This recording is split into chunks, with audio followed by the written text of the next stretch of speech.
اسلام دین آسانی ہے۔ اللہ سبحانہ تعالیٰ اپنے بندوں پر کبھی سختی نہیں چاہتے۔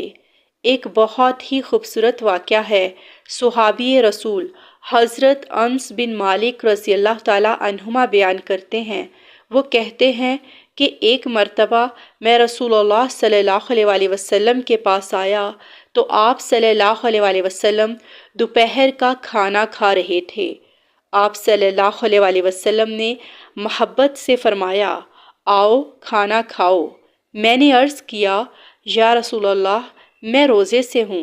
تو نبی پاک صلی اللہ علیہ وآلہ وسلم نے فرمایا، قریب آؤ، میں تمہیں روزے کے بارے میں بتاتا ہوں۔ اللہ تعالیٰ نے مسافر سے روزہ اور آدھی نماز معاف کر دی ہے، اور حاملہ اور دودھ پلانے والی عورت سے بھی روزہ معاف کر دیا ہے۔ حضرت انس رضی اللہ تعالیٰ عنہما کہتے ہیں، پھر مجھے افسوس ہوا کہ کاش میں بھی رسول اللہ صلی اللہ علیہ وآلہ وسلم کے ساتھ کھانا کھا لیتا۔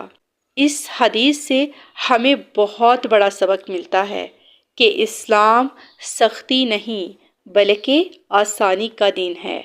اگر کوئی مسافر ہو یا کوئی عورت حاملہ ہو یا بچے کو دودھ پلا رہی ہو اور اسے روزہ رکھنے میں مشکل ہو تو اللہ سبحانہ تعالیٰ نے اسے رخصت دی ہے کہ وہ بعد میں روزے پورے کر لے۔